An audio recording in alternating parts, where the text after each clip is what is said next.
My name's Rob Moody. I'm at the Nossal Institute for Global Health and the School of Population Health at the University of Melbourne.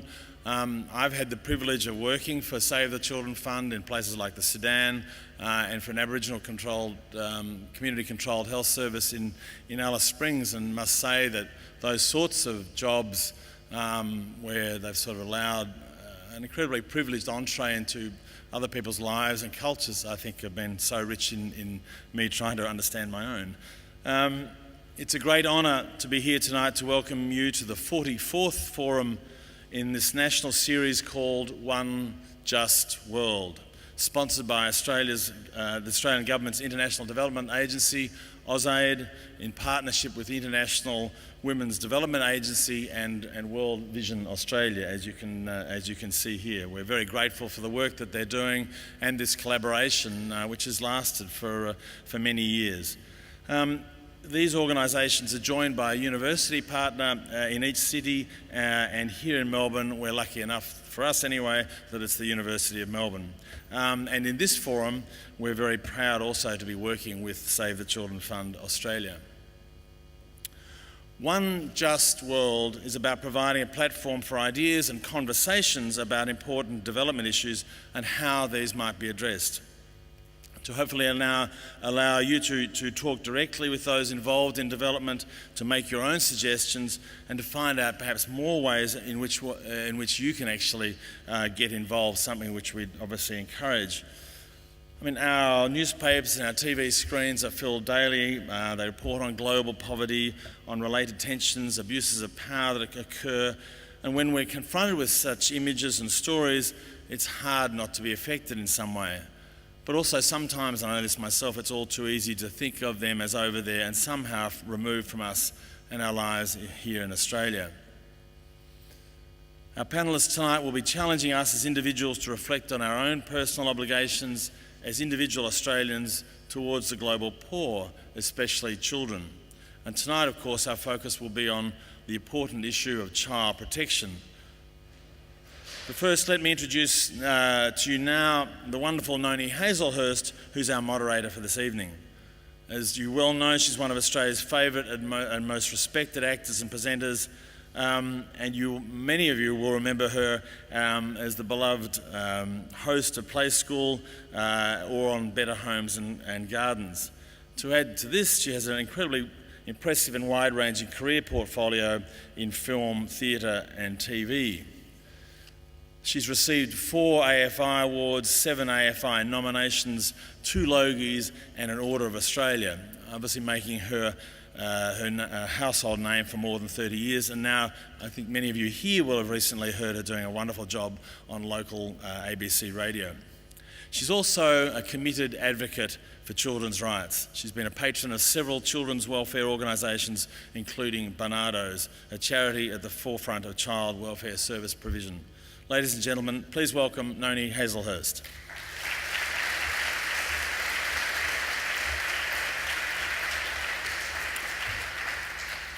Thanks, Rob, and thanks from me too to the Children's Choir. That was indeed a beautiful beginning to our forum.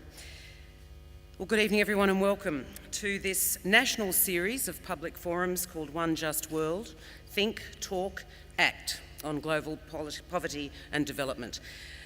We're delighted to see so many of you here tonight for protecting our children, safeguarding our future.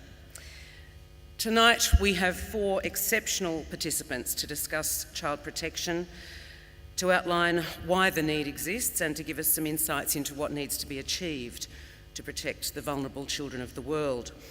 And just so we're under no illusions that child protection is something that's only needed beyond our shores, I am National Ambassador for Barnardo's, and I received a press release from them a couple of days ago which quotes the Australian Institute of Health and Welfare.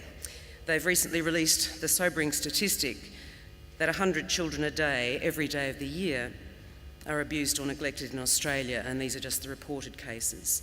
So this truly is an issue that affects us all. Before I formally introduce them, I'd like to welcome our speakers to come and take their seats on stage.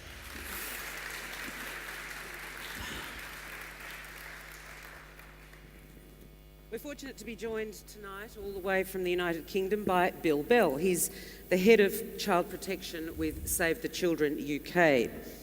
Bill's team is focused on delivering technical support, policy analysis and advocacy on child protection issues.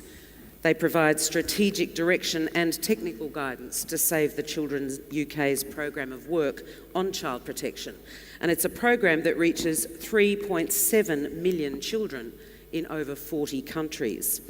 They also support the organisation's child protection response in emergencies. Prior to working at Save the Children, Bill was a lecturer in Latin American studies at various UK universities.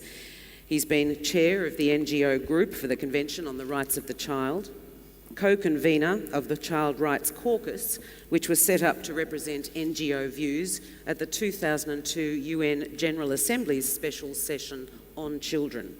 And as well, he's been chair of the Child Rights Information Network. Bill is currently the co-chair of the Better Care Network, a partnership of organisations focused on facilitating active information exchange and collaboration on the issue of children without adequate family care. Please welcome Bill Bell.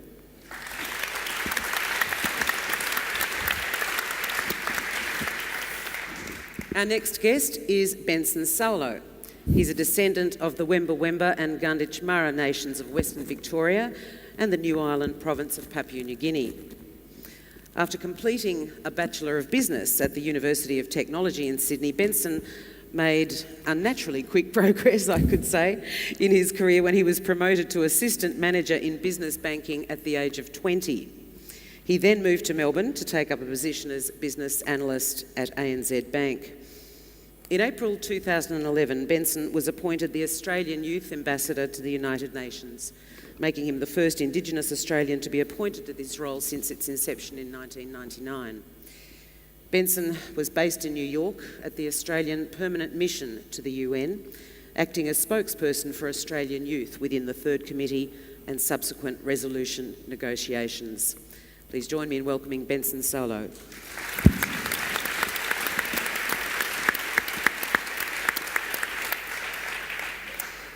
Kate Everstein is the Child Protection Specialist at AusAid and has served in this role since March 2010.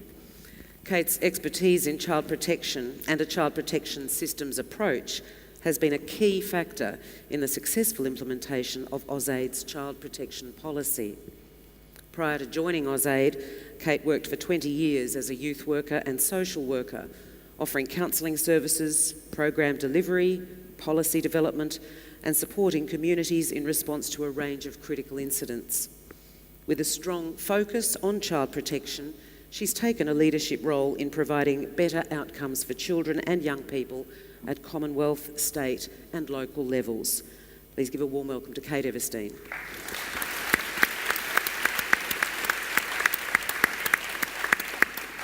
And last but by absolutely no means least, since 2003, Catherine Sherry has been the Development Manager at Baha'i Tuluyan. Is that right? Baha'i Tuluyan. Baha'i Tuluyan, thank you. A non-government organisation in the Philippines focused on children's rights. A lawyer from Melbourne, Catherine's passion for human rights and particularly children's rights led her to the Philippines, where she works with children in need of special protection. Her work includes developing programs to empower children to realise their rights. Catherine's been a powerful advocate speaking out against the practice of rounding up street children and has authored a UNICEF-sponsored study about this practice in the Philippines. Currently, as the chair of the Committee on Street Children in the National Council for Social Development, she's working with other NGOs and the national government in the Philippines to improve programs and services for vulnerable children, particularly street children. Please welcome Catherine Sherry. Thank you.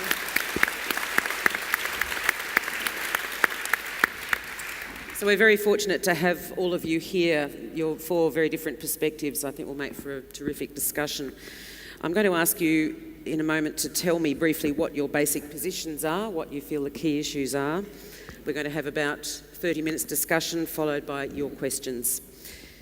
But first, all children have the right to be protected from abuse, neglect and violence. the right to a safe and happy childhood, and to be treated with respect and dignity regardless of race, religion or background. So why is it that this is so often not the case? The International Labour Organization estimates that 115 million children around the world are involved in the worst forms of child labour, including sexual exploitation, armed conflict, debt bondage, and hazardous work. Beyond that, there are the children who are subjected to physical and humiliating punishment or harmful traditional practices. For these millions upon millions of children, abuse, neglect, exploitation, and violence take place on a daily basis, at home, at school, in institutions, at work, and in the community. The reality is that we live in a world where cruelty to animals was outlawed well before any such laws existed to protect children from cruelty.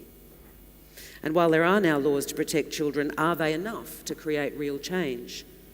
Whose responsibility is it to care for and protect these children? And what can we do to improve the lives and prospects of so many of the world's children? So I'll ask each of you in turn, starting with you, Bill, how did you come to be involved in child protection, and what are the key issues to you? What is your basic position? Okay, well, I've been working for Save the Children for 22 years. I've been as long as the UN Convention on the Rights of the Child has existed. And my most recent job is in child protection, and I think it's probably the most important job I've been doing, and probably the most important contribution I can make, I think, probably, for children. And why do I think child protection is so important? I think probably five reasons why I think it's really one of the most urgent issues that is part of development today, one of the most urgent things that we need to really tackle and challenge, and is not getting the priority at the moment that it deserves from politicians and from national governments and even from donors, I have to say, something we can perhaps come back to later. So why do I think it's really so important? The first thing is what happens to children, the kind of things that you just heard about, they're wrong. These things should not be happening to children. Children shouldn't be working in brick factories. They shouldn't be working with machetes in cocoa farms. They should be in schools or safe at home. They shouldn't be trafficked into child pornography or child prostitution, which happens to so many hundreds of thousands of children each year. They shouldn't be working as child soldiers. There are still 13 countries around the world where children are still working, as soldiers, some girls as sex slaves of warlords and so on. These are terrible things that should not be happening to children. They're wrong. So basically, child protection is tackling things that are really fundamentally wrong that are happening to children. The second reason is the numbers that you've already heard about. The numbers of children affected by these things are, in the millions. We've heard about the 115 million children in the worst forms of child labour. 79 million women and girls who've suffered female genital mutilation, cutting. The children, 300,000 children working in armed forces and groups or involved in armed forces and groups. So the numbers of children are enormous. And we're saving the lives, increasingly managing to save the lives of children around the world.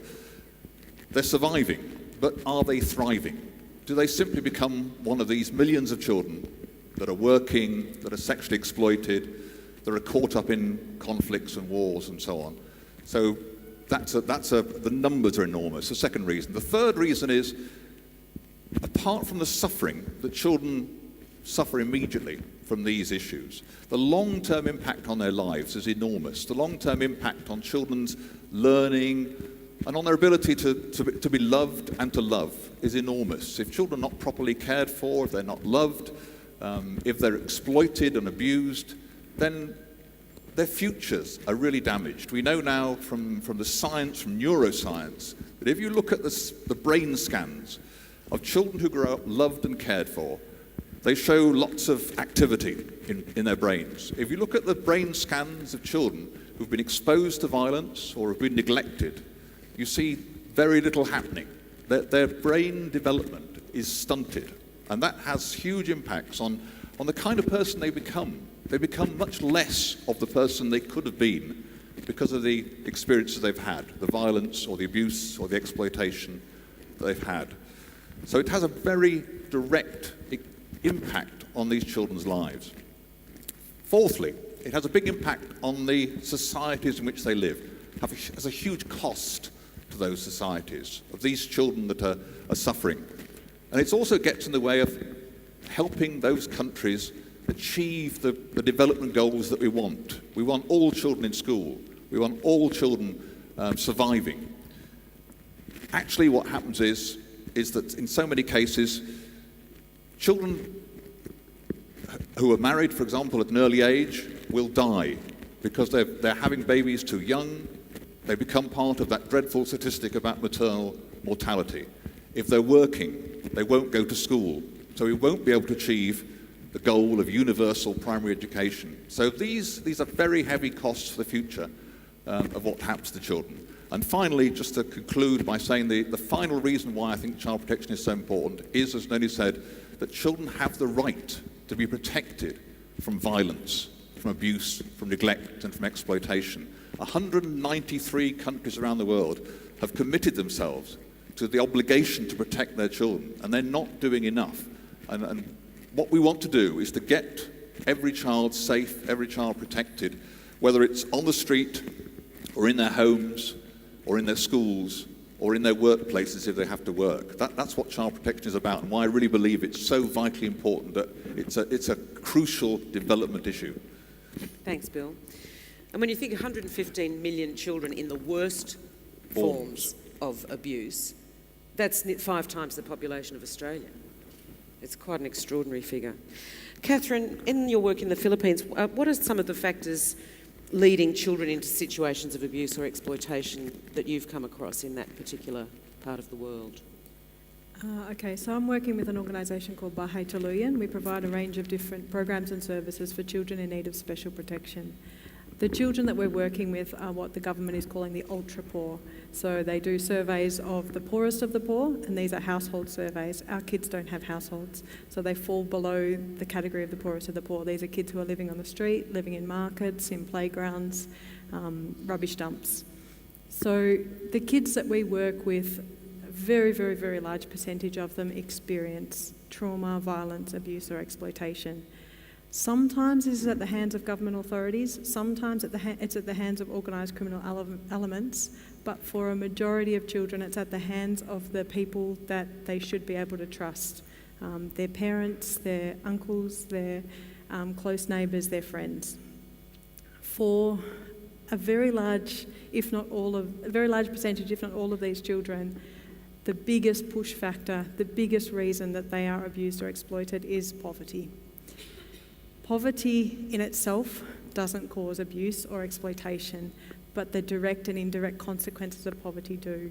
And I think if I can pull out 3 what I can see as the most critical factors that push children into being abused and exploited, I would say the first is vulnerability, that the lack of education, that weak support systems, weak self-esteem, not having someone there teaching the children, guiding them, makes the kids incredibly vulnerable, as well as a desperation to survive, just a great need to be able to eat and live from one day to the next. I would say the second critical factor would be opportunity, that partly because of that great need, partly because of that great vulnerability, that there is opportunity for people to take advantage of children. And unfortunately that's human nature, that there are people who will just take advantage of wherever they can to make a move forward. So obviously the younger the child is, the more vulnerable they are. Absolutely. The younger they are, the less support systems they have around them, the less education they've had. And I would say the third really critical factor in the Philippines, and I know this is in many developing countries around the world, is impunity. That the lack of the rule of law, the weak government structures, corruption, mean that basically the perpetrators just get away with it. Like, there's really no deterrent factor, and there's no recourse for victims. So abuse and exploitation is really cyclical.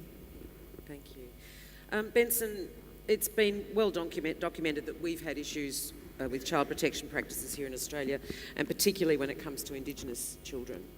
As an Indigenous Australian, I imagine this is something that's very close to your heart. What have you taken from your experiences here to the international stage with your work over with the UN? Sure. So, as you mentioned before, my background is very much corporate. So it was actually a wonderful move to get out of the corporate sector and into this very much community-focused position. When I took on this role, I actually travelled around Australia, completing over 38,000 kilometres around Australia and reaching out to children and young people and through universities and schools to kind of understand what kind of issues that affect them. And there's some great stories and great kind of interactions that I had with young people that kind of left their mark on me. And I saw really beautiful, happy faces on these young Aboriginal kids in Hobart that were learning their language and singing songs. And I also heard the voices of young Australians that were really aware of these challenges that were happening overseas, happening in Australia in their backyards, and really wanting to actually have a positive impact on that.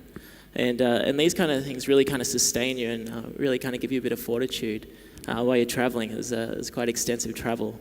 But then you also come across other issues as well. So when I was in the Tiwi Islands, I was sitting around in a primary school. It wasn't so much a primary school, it was more of a composite school because they don't necessarily have enough teachers to break up the students into different age groups. And I was sitting around, and this young boy, he was about 6 years old. He came up to me and we started chatting. And he was discussing a bit about how much he liked school, a bit about the community, a bit about his family. And then he came out and said, I'm actually afraid when the lights go out. And I didn't necessarily understand what he meant by that, and I figured it was he's young, he's probably afraid of the dark. And so I kind of asked him a little bit more about, what do you mean when the lights go out? And he said, I don't know who's going to wake up in the morning. And so I spoke to him a little bit about that, and it actually turned out 2 months prior to me actually going there, they went through 3 months where 4 young people committed suicide. And that really stays with you, and the fact that that's this young boy's environment. This is what he's growing up with that knowledge that life is vulnerable and it can be and taken away, and those kind of impacts and those kind of stories really reaffirmed who I was kind of representing when I was based over in New York. So I was working on the resolution of the rights of the child, which had a strong focus on children with disabilities. And that's something that is so important, and they're often the most vulnerable children as well, along with Indigenous children. And there's over 70 nations across the world that are represented by Indigenous people. And unlike non-Indigenous age demographics, which is an inverse pyramid, we've actually got a larger percentage of young people. So, for instance, in Australia, I think it's over 40% are under the age of 25. So I'm just caught at the back here, and so there's a large focus that we need to really play a strong role in. And I guess my position on the board here on the panel is more from an Australian context. I've got Bill with wonderful worldwide experience, and also from the Philippines, but I guess understanding what young people in Australia are really passionate about is something that I can bring to the board, and I guess something that a lot of organisations and initiatives around the world that deal in child protection, that they're looking to kind of understand is, and they're not quite grasping, is that connection between the federal level and what's actually happening at the grassroots level.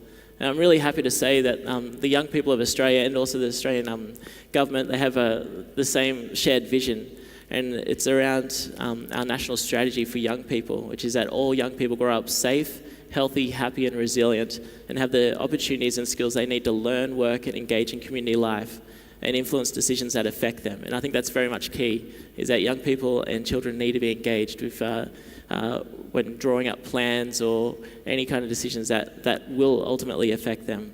But it's one thing to have a vision, and another thing to actually implement it and make sure that it translates into reality for these young people.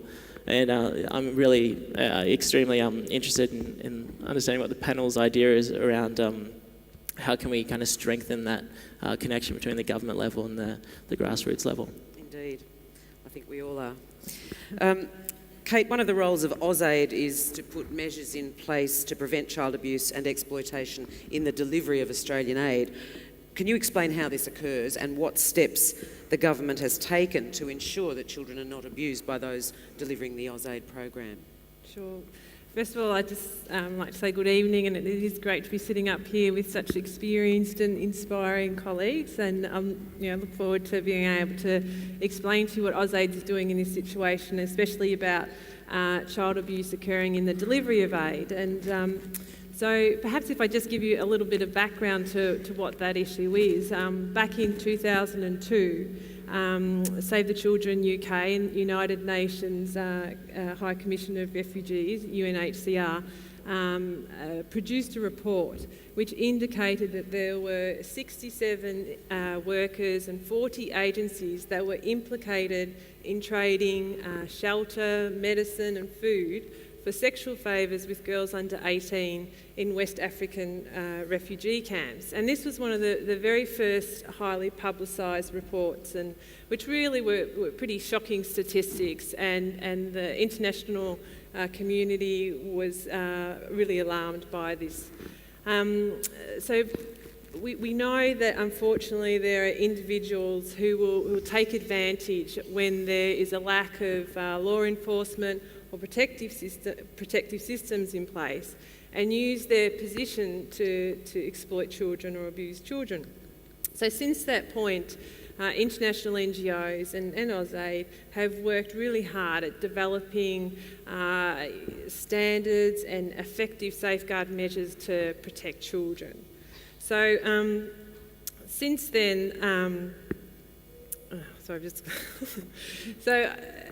there's no agency that's immune from this issue, and any agency that's working with children has a duty of care to children, and whether that's a humanitarian emergency response or a long-term development effort, we all need to protect children, and especially the staff or volunteers that we're placing on the ground in delivering aid to make sure that they're not harming children. In 2008, AusAid developed a child protection policy, and it's the first donor to have done so and is leading the way. And it is also the first Commonwealth department to have a child protection policy, which is like a child safe organisation. AusAid's policy's goal is about protecting children in the delivery of Australian aid. And one of the key principles of that policy is shared responsibility. And so we hold the NGOs and contractors that we fund accountable, and they have to meet a comprehensive child protection compliance standards. And they've been very willing and active partners in rolling out the policy and the success of it. And hopefully, AusAid will continue to work collaboratively in trying to address this issue. So that's a bit of a snapshot of the policy. There's certainly a whole lot of other broader child protection programming that AusAid is involved in, but we might explore that a bit later. Okay. Well, Benson, as you said, you're interested in finding out, the policies are one thing, but what is happening at grassroots level. Can any of you tell me what, some grassroots child protection mechanisms that are being put in place to empower communities to prevent and respond to issues of child protection, in your experience? Well, I suppose I can just begin by, one of the things that a lot of agencies do, Save the Children does it, but World Vision and a lot of agencies work very closely with communities to find people who want to protect their children, who want to care and protect their children in their own communities. They work with them, they support them, they prepare them, and they in a sense, they take on some responsibility for looking after the children in their own community. So they would, for example, look for the most vulnerable children in the community, find out what's happening to them and so on, what kind of support they might need, what would help to improve their position. So, and the groups that we support all over the world that do that, take that kind of responsibility for identifying the most vulnerable children and then for kind of providing support, linking them up with education or linking them up with healthcare and so on. So trying to find ways in which they can get better support for their situation. And they're really crucial because in a lot of countries around the world, particularly sort of states that are fragile or in conflict, the government is not going to provide very much protection for children. So it's got to be somebody else who takes that responsibility. And it's the communities themselves that often want to do that. So if we can help them do that, I think it's a great thing that we can support them to protect their own children, care for their own children. And how do you go into the communities? How does say the children go into the communities to find these people? We go into the community and we sort of talk to the local leaders, because it's very important to get the local leaders involved and make them feel that, they want their communities to play this sort of role. And then we try to find often it's the women, obviously, who often want to be most committed to doing this. And talk to them about what's involved and so on if they want to take on this responsibility, and then provide the support they need to do that. You say often it's the women. I'd like all of you to perhaps address the gender breakdown of the need for child protection. You were talking about AusAid, the statistics that suggest that so many girls are being exploited. In your own experience, say, Catherine, is there a gender imbalance in the need for child protection in the Philippines? I think there's a gender imbalance in terms of the kinds of abuse and exploitation that children experience. In terms of a need for protection, I think both boys and girls need exactly the same kind of protection. Sure. And it needs to be gender sensitive. It needs to take into account their specific needs. One of the initiatives that the Philippine government has implemented is setting up a women's and children's desk in every police station, where they train particular police officers, often female police officers, to deal specifically with women's and children's issues. Unfortunately, we can't rely on them entirely to do their job. Often they're not as effective as they should be. So like Bill was talking about, mobilising local people to be really sensitive to children's rights issues in their community and to be able to respond to them, know how to respond to them, know what they should be doing when they see the issues.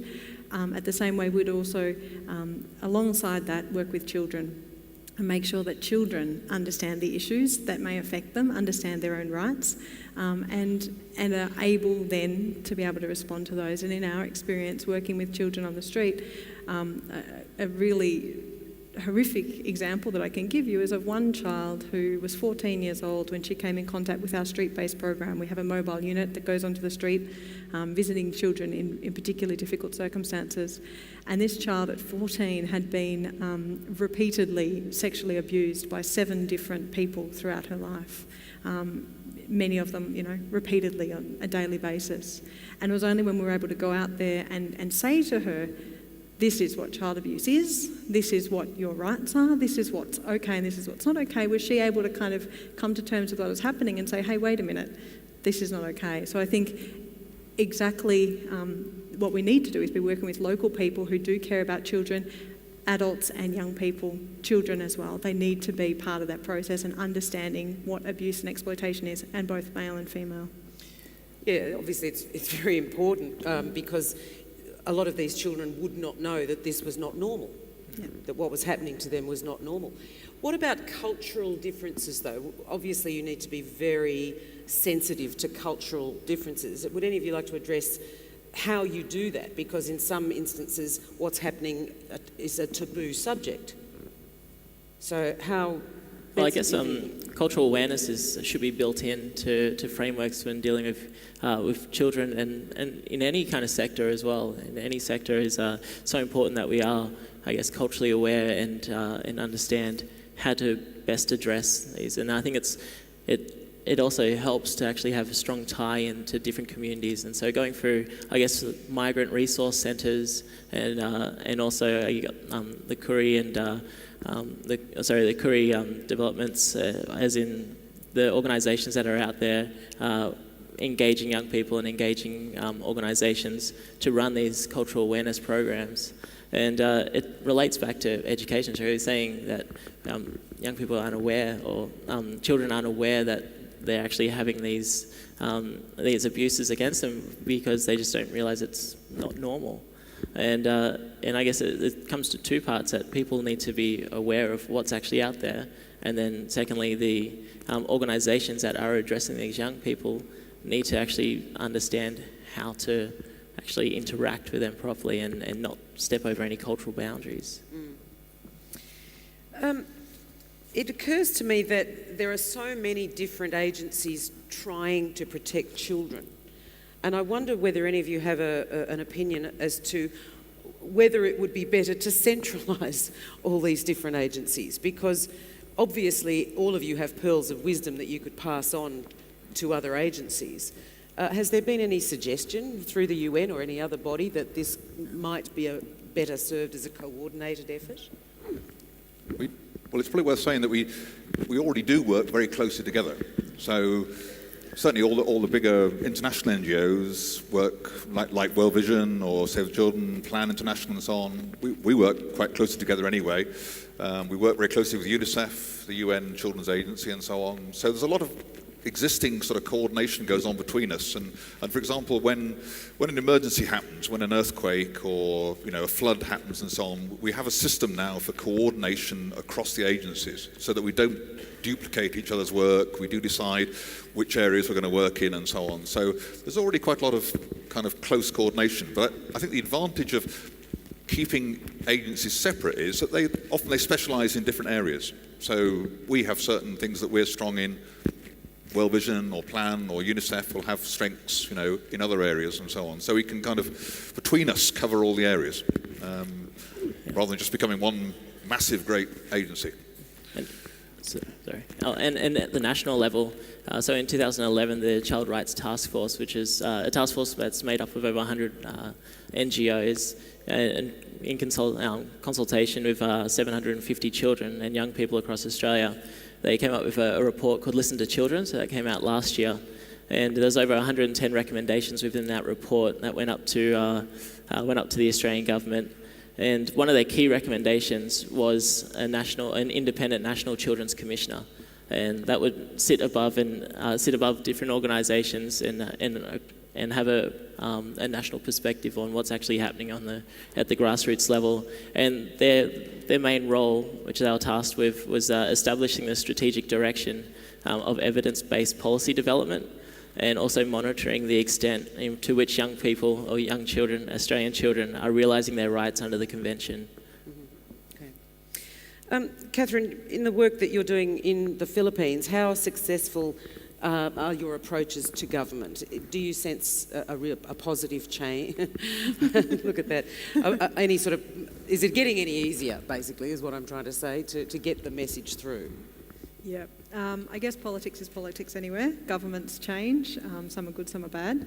At the moment in the Philippines, we have a much, much better government than we've had for the last 8 years previously.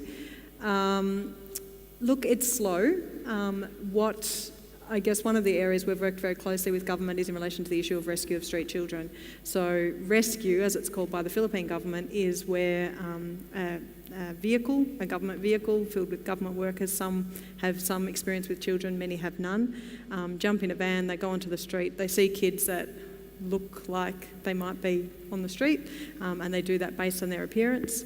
Often they go onto the street at the direction of the mayor. For example, there might be an important visitor coming or a resident's complained. They see those kids, they go to them, they grab them, they chuck them in the van, they'll take them to some kind of processing or detention centre. A majority of those kids end up back on the street within a week or two. So what we saw this repeatedly happening over and over again with our kids. We'd get a call, can you come pick up the kids? We'd go and get them out and release to us. We said to the government, your approach is not working. This is just not effective. And they said, no, that's not true, and we recited stories and stories, and they just wouldn't listen until we documented it. So we interviewed over 1,000 people. We documented over 300 cases of rescue. We deduced that most cases of rescue that were happening on the street were forced. They were without consent. They were harmful. They were indiscriminate. and they were ineffective. The kids, every kid that we interviewed for the research study was on the street at the time of the interview. One 13-year-old child that we interviewed had been rescued 59 times. So we were able to put that together with the support of UNICEF and present it to them and say, look, it's really not working, believe us now. And they have, to a certain extent. With the new government taking that into account, they have revised their policies, they've revised their programs. It's very, very slow for that change in will and change in direction to filter down to the grassroots. But we do feel that that process is happening, if very slowly. It's there, and we need to keep at them and keep reminding them that child protection is pretty serious, and you can't confuse it with juvenile justice. That the title of our research study is Sagip Ohuli, because our children, when we asked them to translate the word rescue, there was a clear define between the kids who grew up in the countryside and said that rescue means to help, to protect, to save, and the kids who grew up on the streets in Manila said it means to catch and to arrest. So basically at the moment, rescue is still arrest, but there's signs that it may get better. And I guess, it's one step forward, two steps back, isn't it? If there's a change of government in some of these countries, or the global financial crisis hits, so all of a sudden you have a horrible phrase like compassion fatigue that springs to mind. Do you find that you have to go back to square one often? I mean, in AusAid particularly, I guess that would be an issue. And certainly with natural disasters, how do you administer the aid? Do you send people in from Australia to make sure that it's getting to the right people? Sorry, so your question is about?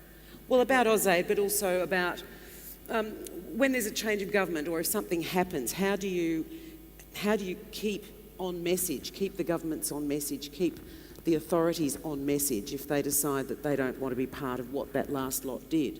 Or if there is no government, if there is nobody there to administer in the case of a national emergency? Well, I mean, for AusAid, they've just finished the aid effectiveness review, and they have long-term goals and key strategies that it's bipartisan supported, and there's a scale-up and a real commitment to improving and saving lives of vulnerable people. So that's not going to change if there's a new government. Also, a policy like the child protection policy is a policy, it's here to stay. So there can't be a shift like in that way. And we're also, obligated to the Convention of the Rights of the Child. We're a signatory to that, so we need to uphold our responsibility. So I don't see, in terms of AusAid and the Australian government, ever veering away from its commitment to protect children, and in fact, I think is leading the way in that scene. So I'd love to hear about some successes in this area. Would any of you have any experiences to share of where these things have actually made a real difference in the lives of a child or children? Because it can be overwhelming, the kinds of things that we're talking about, and I'd like to give people a suggestion, a cause for optimism and the knowledge that action can make a real difference. Do you have any specific examples? I wonder if I might start, because the child protection policy is fairly narrow, and people sort of wonder, well, how is that going to impact when you're talking about an Australian government policy? How does that impact in another country? And then, of course, have that flow-on effect to children. So I think a good example is BRAC. They're an international NGO in Bangladesh, a very large NGO, and they employ over 125,000 staff, and they have universities and shops and banks and a huge microfinance and education program. And they come into contact with over 5 million children a day. Now, as they're an AusAid funded project, then they're expected to meet these child protection compliance standards. So they need to become a child safe organisation in order to receive Australian government money. So this is a massive task, one because of not only because of the size of this organisation, but because of the cultural issues in Bangladesh around domestic staff, children employed as domestic staff. So Back in 2006, there was a report, and out of the 2 million domestic staff in Bangladesh, 13%, and this is probably underestimated, are children, and 99% of those children are working from 7 to 9 in the evening, and the youngest report, the minimum age was 6. So BRAC knew that there was probably a good percentage of their staff that would actually employ children within their organisation. So immediately they would be breaching a child protection policy. So rather than making this policy, which can happen, just a shelf document only, they decided to really look within and how were they going to deal with this, cultural norm of employing children. And their human rights and their legal team worked really hard in, working out a bit of a staggered plan and how to train the staff around children's rights, but also encouraging the staff to develop contracts that were aware of, child rights, so the right to play and food and, minimal hours and things like that. So that's kind of one example how, even in the, say Bangladesh's population, that's a small drop in the ocean, but this systems approach, you just sort of drop in and it does have a ripple effect and hopefully gets down to the child in the end. So. Bill, your team deals with 3.7 million children in 40 countries. There must be some... I'm quite optimistic about being able to help and kind of, successes. I mean, I'm thinking of a couple of areas. I mean, one was around child soldiers, which again is one of the worst things that can sort of happen to a child, to a boy or a girl, and so on. And, what we've been able to do in Nepal, in Democratic Republic of Congo, in Colombia, in Latin America, in various countries, Sri Lanka, and so on, is basically get children out of those armed forces and armed groups. I mean, it involves, negotiating in a sense with the warlords, with the generals and the people in charge of those groups and so on. Can I ask, why are they conscripted? Is it just for numbers? Or? Why are they conscripted? Yeah. Because they can be easily persuaded or brainwashed or coerced into doing some pretty dreadful things. I mean, they're very vulnerable, aren't they? I mean, they're small, they're vulnerable to violence, they're kind of... they're often looking for somewhere safe, and for some of them, being in an army or an armed group is a safe place, and safer than it is being out there as a victim of an armed group. But they're often made to do... for example, sometimes they're made to kill their neighbours or even their parents as an induction into the armed force. So to getting them out and trying to sort of heal those wounds is really important. So the successes we have is actually that kind of work, talking to the people that have recruited them, persuading them that what they're doing is wrong, and getting the kids out, and then kind of gradually reintegrating them back into their communities, trying to get them back into schools, or trying to give them an alternative way of earning a living. And we've done that, and currently in Eastern Congo, it's what we continue to do. So that's one kind of success. And the other one I wanted to mention was many of you may be aware of the sort of famine and the food security problem in Somalia at the moment. And there are lots of kids moving from Somalia into North Kenya, moving towards the Dadaab refugee camp.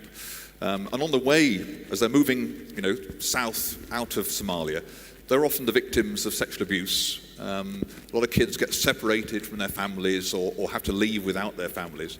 And what we're doing in this enormous refugee camp, it's the biggest refugee camp in the world, is when they arrive at the refugee camp, we look after them. We kind of register them, try to find any relatives they've got in the camps and so on, try to deal with any, the sexual abuse they may have suffered on the way, medical assistance and so on.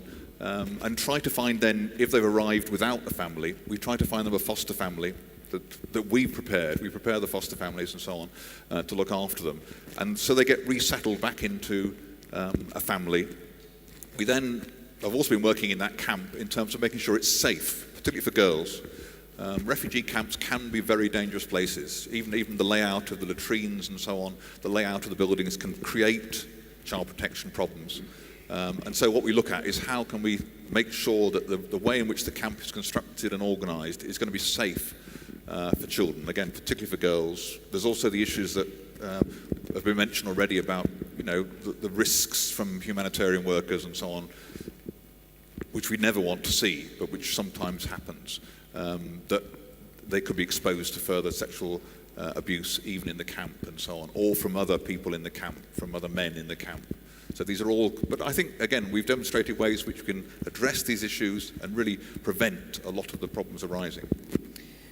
Benson, in your travels around Australia as the youth ambassador, did you find a real divide between the women that you spoke to and the men that you spoke to amongst Indigenous Australians? Because we understand that there are many problems for the men, that the women are having to take leadership roles. Yeah, definitely. So I guess in a lot of cases, traditionally, it was a very much a male-dominated kind of society. But with the high incarceration rates, high suicide rates, there's been a visible kind of transfer of power, I guess, to young women.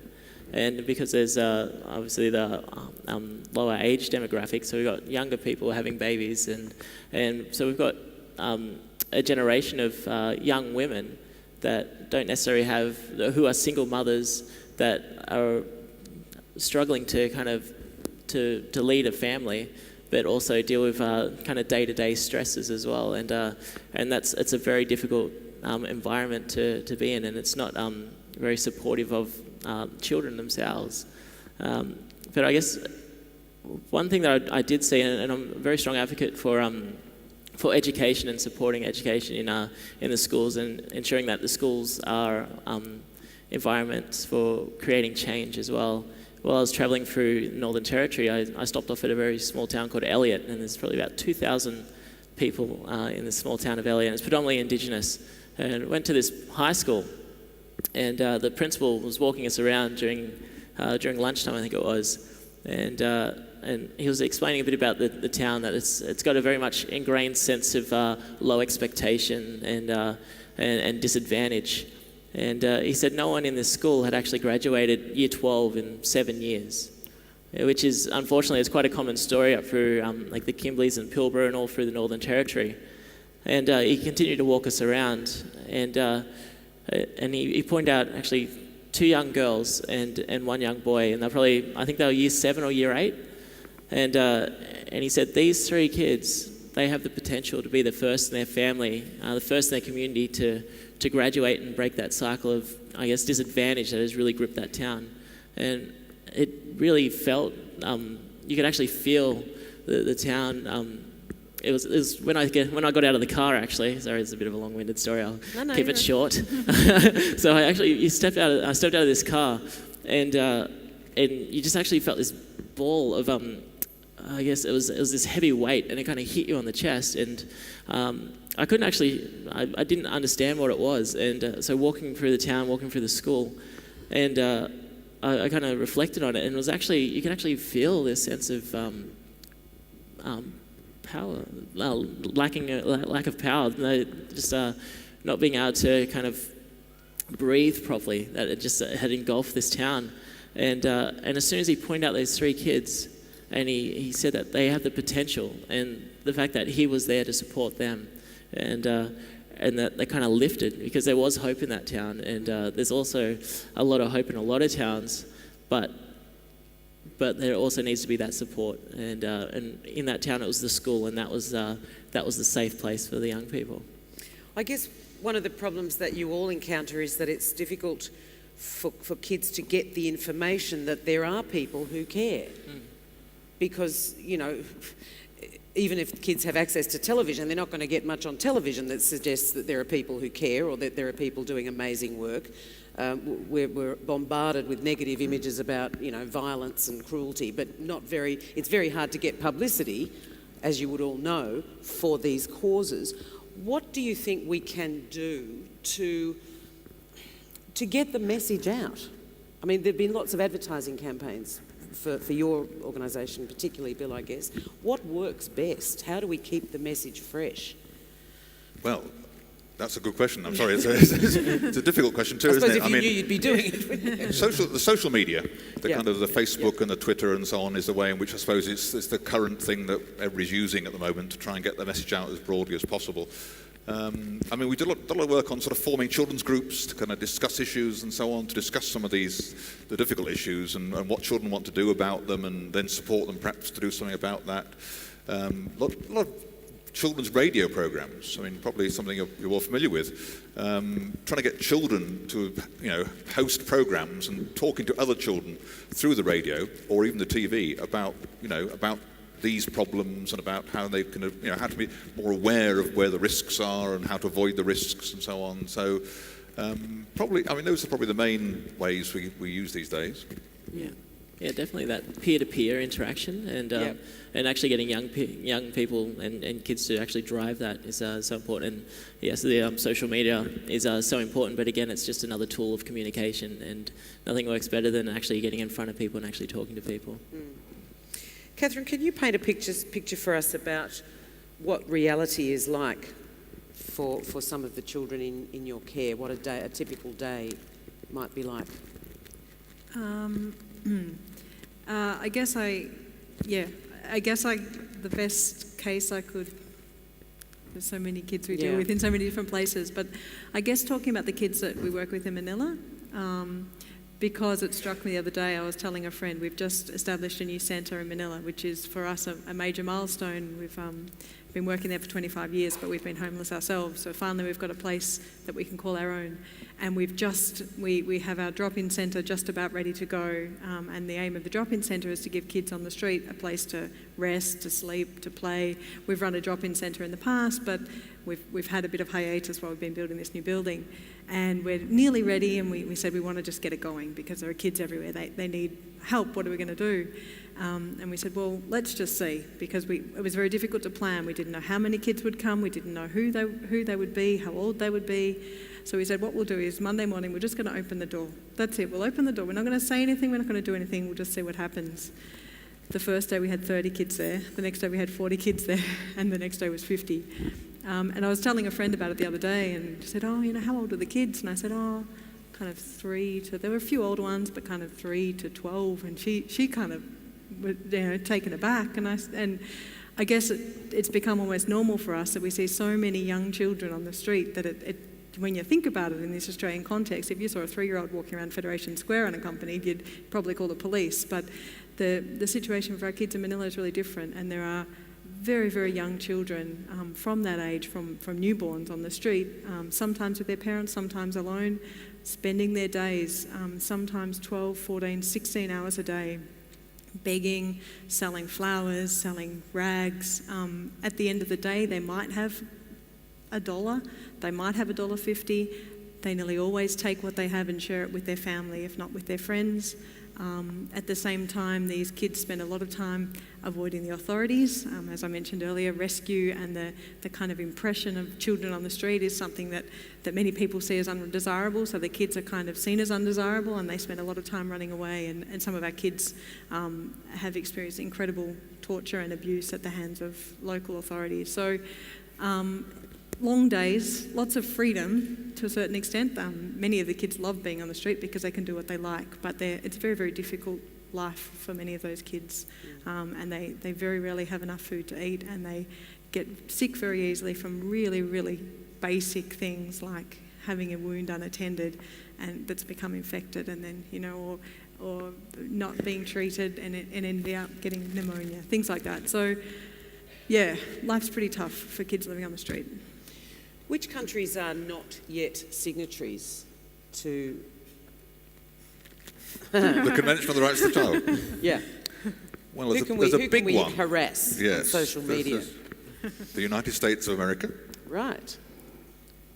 Mm-hmm. And Somalia.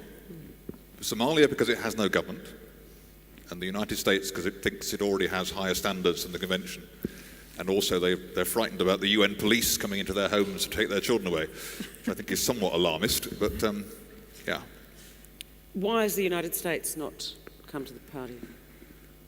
The United States is not very happy about signing a lot of human rights conventions. They often feel they have better, higher standards already. Well, why would they want to sign up to something that, from their point of view, is a lower standard? In this case, I don't think it's true in terms of the Convention on the Rights of the Child, but There's also a lot of opposition to the UN in the United States, as you may well know. So a lot of suspicion about what the UN is and kind of paranoia about the UN and what it might do. So among certain groups. Yeah, sorry. The UNCRC also specifically prohibits death penalty being applied to children to adults for crimes they committed while they were children.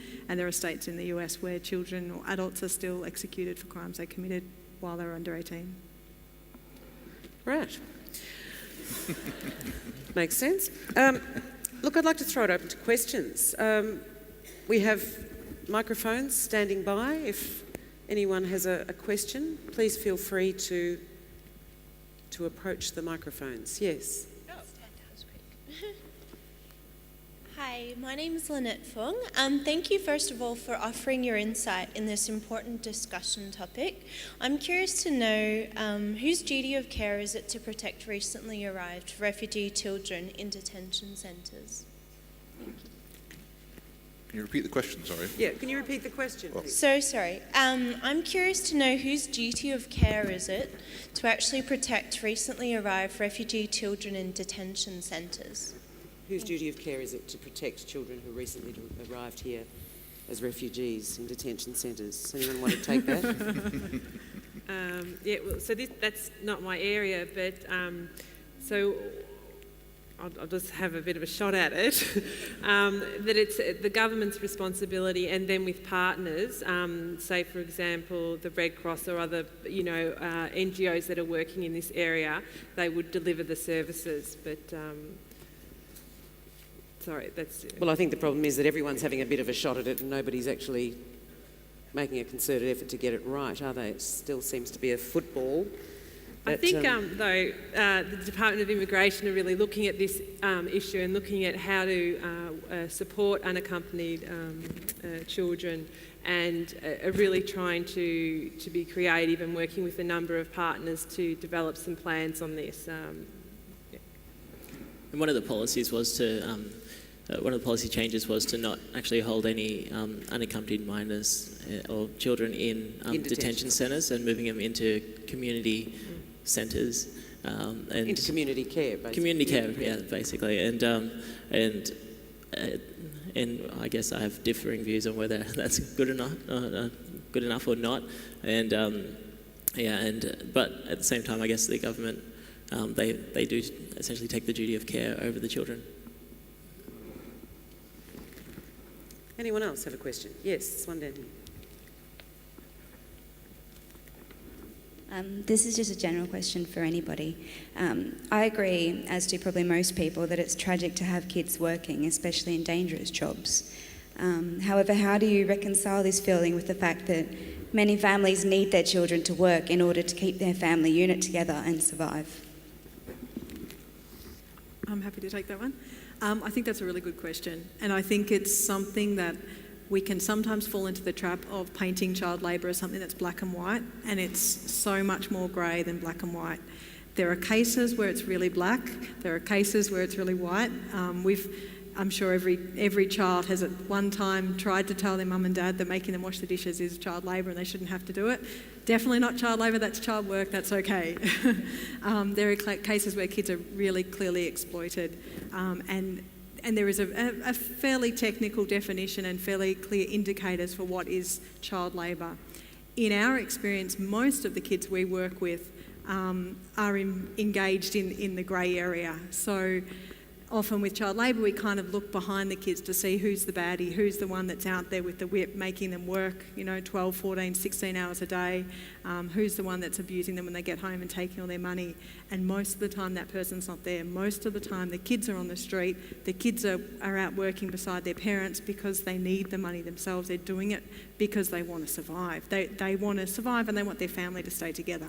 So they're opting out of school on their own because they want to be working. So I think any program that looks at child labour and child work needs to be really sensitive to the needs of the kids, and it's not just about saying kids can't work, we can't buy things that kids make, we can't support anything that's got anything to do with children. We've got to be really fair, and in many developing countries there's probably going to be, like even in Australia, most of us, when we're 14, 15, start working and we're still children, but we can balance work with school and other requirements. And I think that's something that we really need to take into account, that in developing countries, children are a really important part of the family. They want their families to survive and prosper. So what we need to do is tailor programs that allow them to get their education, to have their rest, to have their time to play, and to also be able to be satisfied of their basic needs. And if that means that they work, they can do it in safe environments, that they can be protected, they can be justly compensated.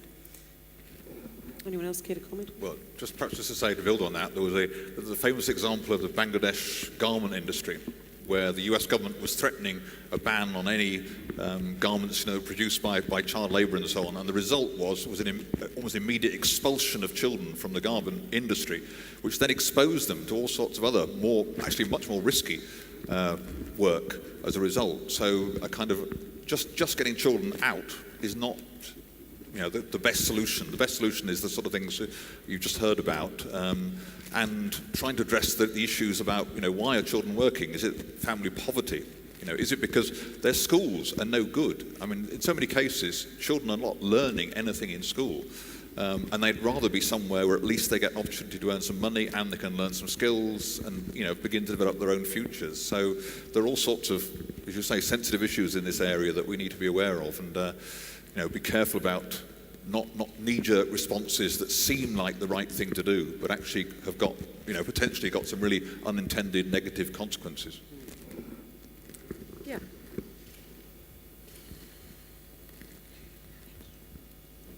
Hello, my name's Adriana. I'm from the Centre for Risk and Community Safety at RMIT, and incidentally a former World Vision Youth Ambassador. My question relates to disasters. So in the last few years, in Australia, we've seen a number of record-breaking natural disasters, and some would say that this foreshadows an increase in the frequency and severity of extreme weather events under climate change. And I'm wondering if anyone on the panel would like to comment on the child rights issues present during disasters. Also, what do the panellists see as the key challenges and perhaps any opportunities for child rights under the impacts of climate change in the short to medium term? Kate, would you care to take that Bill, one? you might be better placed to... Well, thank you. No.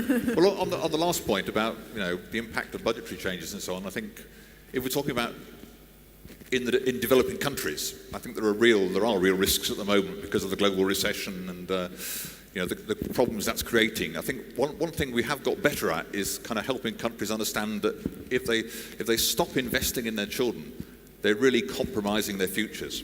Because they're taking away their kids' education, they're taking away their kids' care, and so on. So I think more governments these days are more sensitive to the fact that if they're going to make cuts, they should at least try and avoid making major cuts in children's budgets or budgets for children and so on. So, but it's still a difficult period. I mean, it's still a period in which we may yet see, real problems for children. Increasing child labour is the most obvious one, probably. We've still got lots of children on the move across the world, migrating from rural areas to urban areas, from poor countries to rich countries and so on. And that's, as things get more desperate in some countries, those migrations are going to increase, and the children that are involved in them are going to be more at risk. And Kate, AusAid has been involved in several natural disasters overseas. Absolutely, and we certainly realise that children are at a greater risk and more vulnerable in a situation of disaster, whether it be a disaster or conflict situation. So, we certainly ensure that we look at the activity and the risks involved, and in terms of also working with partners and making sure that they have a child protection lens on the work that they do as well. So, yes, gentleman up the back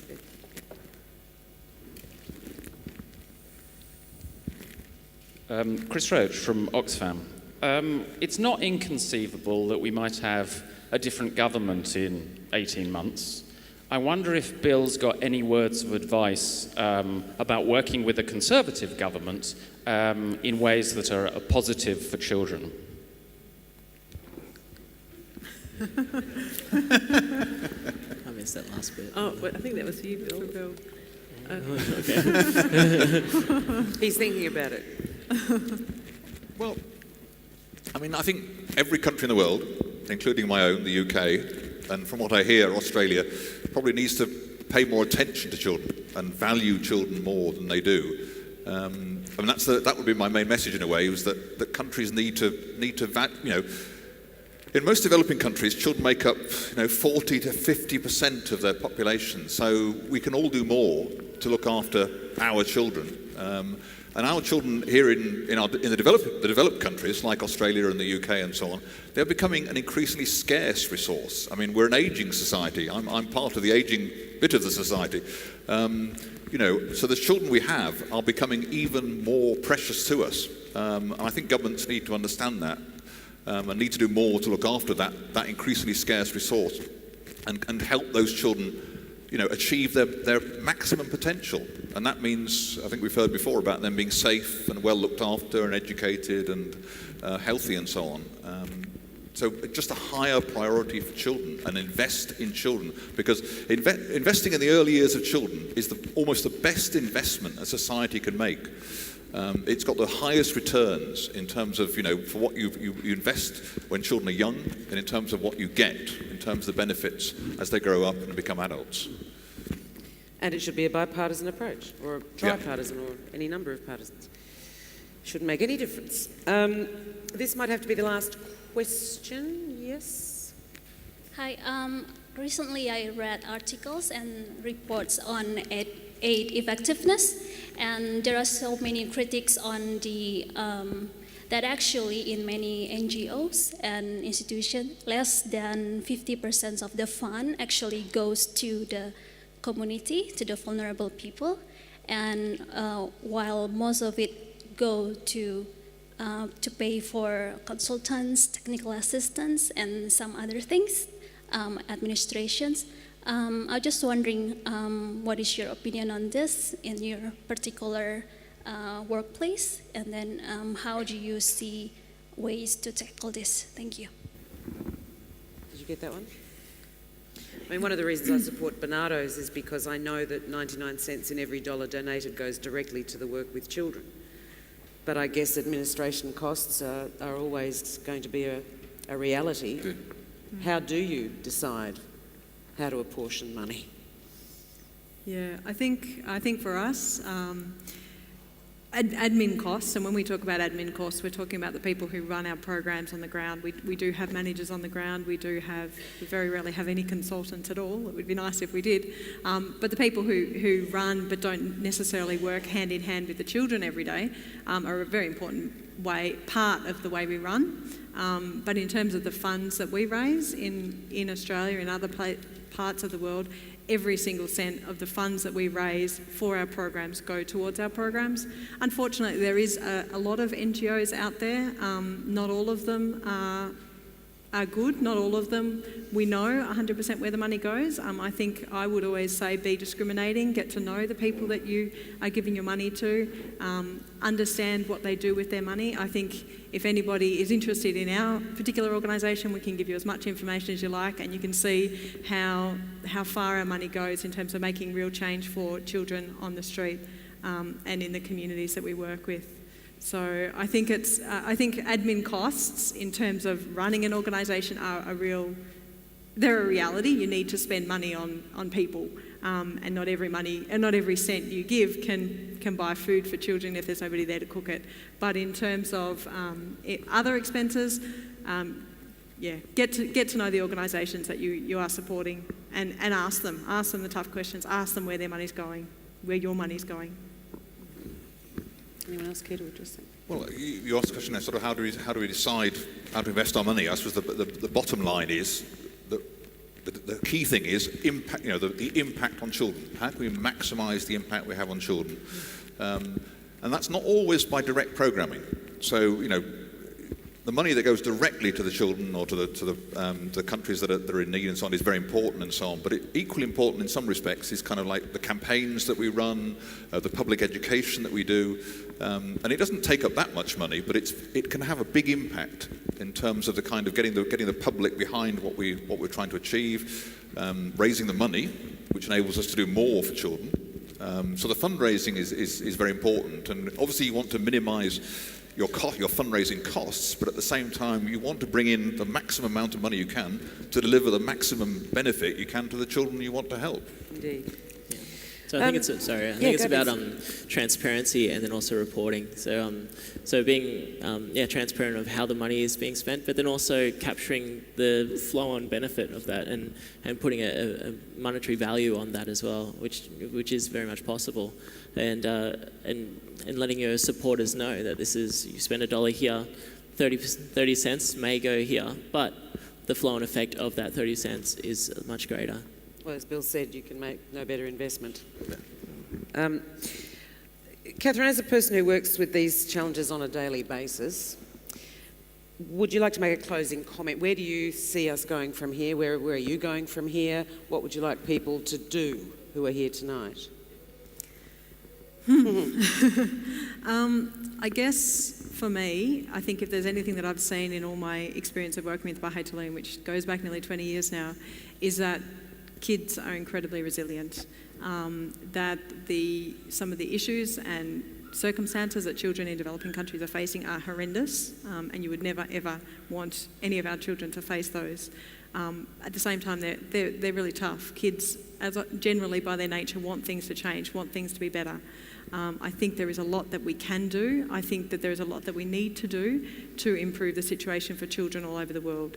I think it is not acceptable for us in Australia to say, oh, that's them over there. I think we are such a global community. We have been so incredibly privileged. We are so incredibly privileged here in Australia in terms of what we are given, that much must be expected of us in what we give back.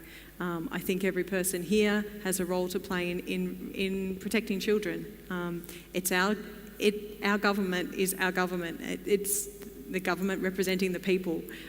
We have a responsibility to tell the government what we expect of them.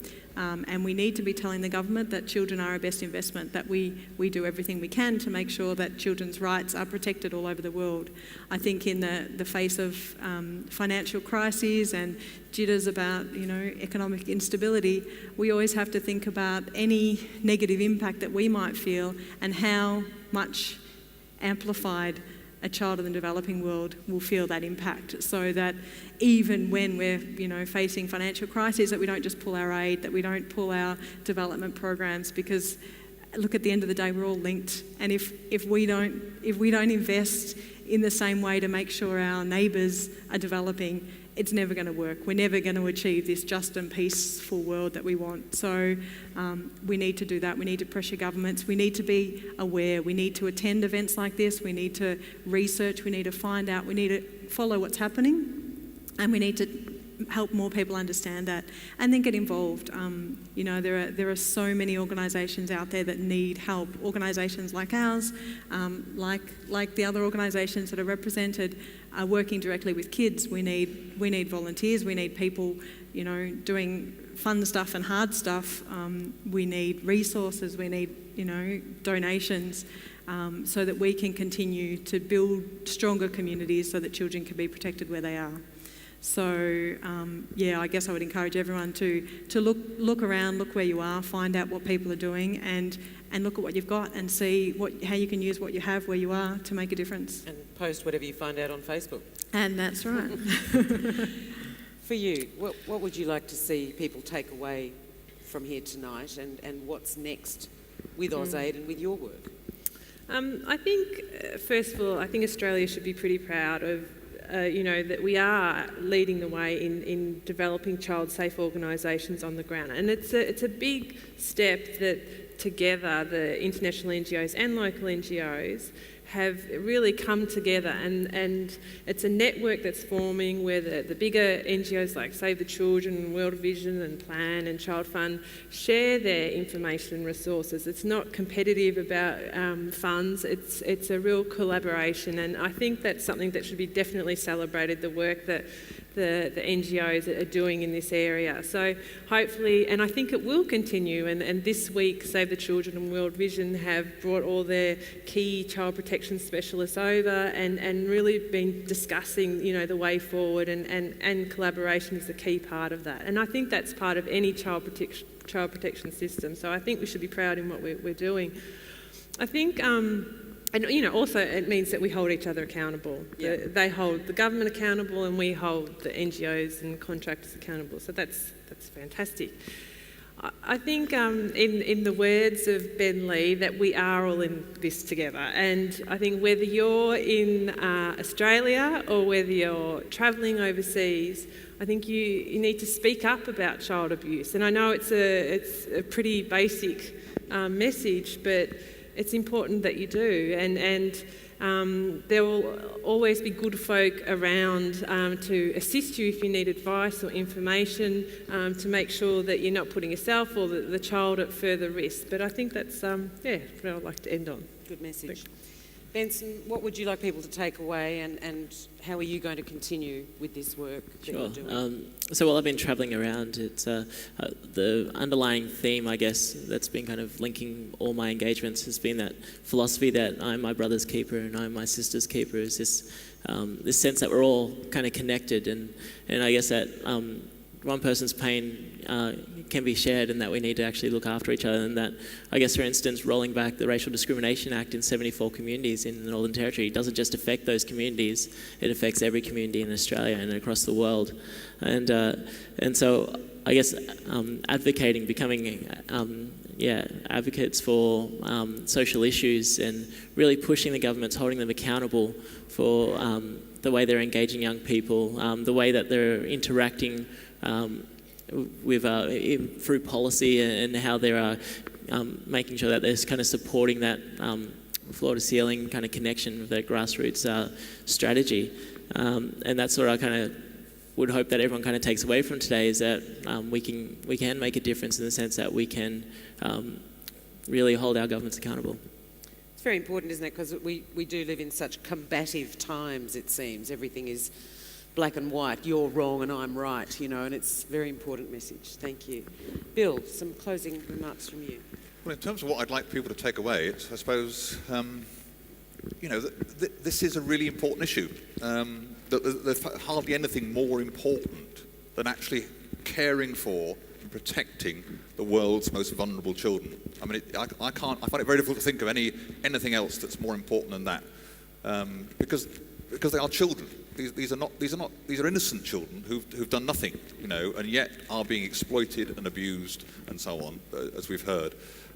So I'd like you to take away that idea that you know, there is scarcely another issue more important than this. And in terms of, you know, next steps and so on, that there are things we can do. I mean, if you have this election in 18 months or whenever it next comes up, I mean, make sure that you ask politicians what they're doing for children here in Australia, but also in the developing world. What are they going to do to help care and protect the vulnerable children here in our own communities and in some of the poorest countries of the world? And the other thing, I suppose, is to, you have power as consumers. We're all consumers these days. A lot of it is made in the developing world. A lot of it is made by children, and you have the power to influence that. If we hear about companies that are using child labour and so on in ways that we, you know, are exploitative and so on, then use your consumer power to challenge the companies that are doing that. Withdraw your support for them. Show that you care about how they operate, and try and push them towards working in better ways. And if you're a shareholder in a company, you know, use your shareholder power for the same reason, to try and force companies to do what they ought to be doing, you know, supporting children, not exploiting them. Thank you. Well, I think we saw the power of the individuals. Enough individuals became a crowd on the issue of inhumane slaughter of animals. Everyone said, oh, this is terrible, and the politicians went, oh, we'll have to do something then. Oh, my gosh. So never underestimate the power of the individual, ever, ever. Well, this has been the 44th forum in a national series looking at key development issues affecting us all as members of a global community. There'll be video of tonight available on the One Just World website within the next week or so. In fact, you can watch all the forums in the series, close to 150 expert opinions on poverty, human rights and development.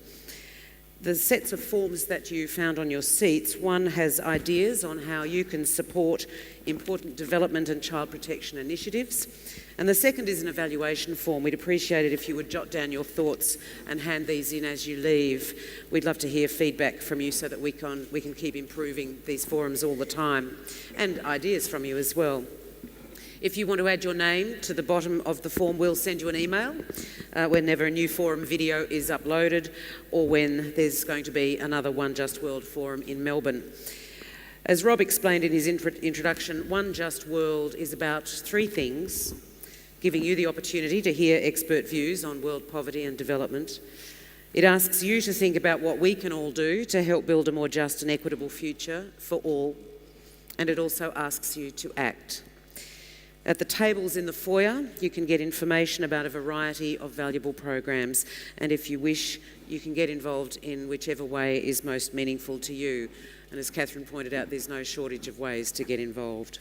So on behalf of One Just World, a sincere thank you to our guests, Bill Bell, Benson Solo, Kate Everstein and Catherine Sherry, and for your wonderful insight. Thank you very, very much.